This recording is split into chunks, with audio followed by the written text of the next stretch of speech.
hapana, sichukui pesa nusu. Na mimi natuma binti yangu huko aje achukue pesa, na hiyo pesa iwe iko kamili.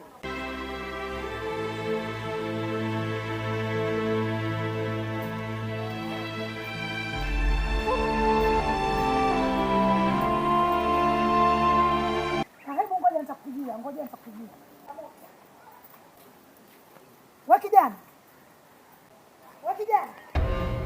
Wewe kijana. Hebu njoo.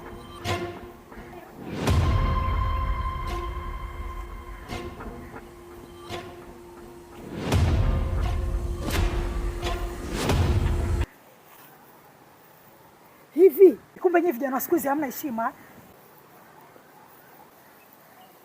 Yaani waweza pita hapa na uone mama mtu mzima kama mimi, halafu hata salamu utasalimia. Mama, ushasikia mahali popote pale mtu akilazimishwa salamu? Salamu si lazima. Chana na mimi. We, kwangu salamu lazima iwe. Maana wewe ni kijana ambaye anaweza kukuzaa, na mimi ni kama mama yako. Mamangu, hivyo unasikia unachokiongea wewe? Hakuna kijana yeyote yule anaweza kukubali wewe awe mamake. Tunakufahamu. Mimi binafsi nakujua wewe fika. Maisha yenu nayajua.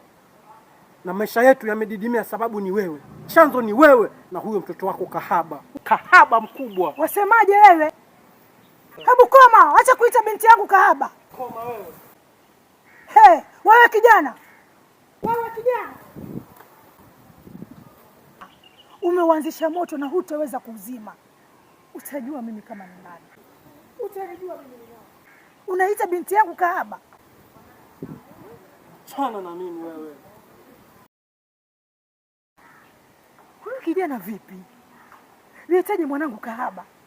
Kumbe hanijui vizuri mimi Ukatili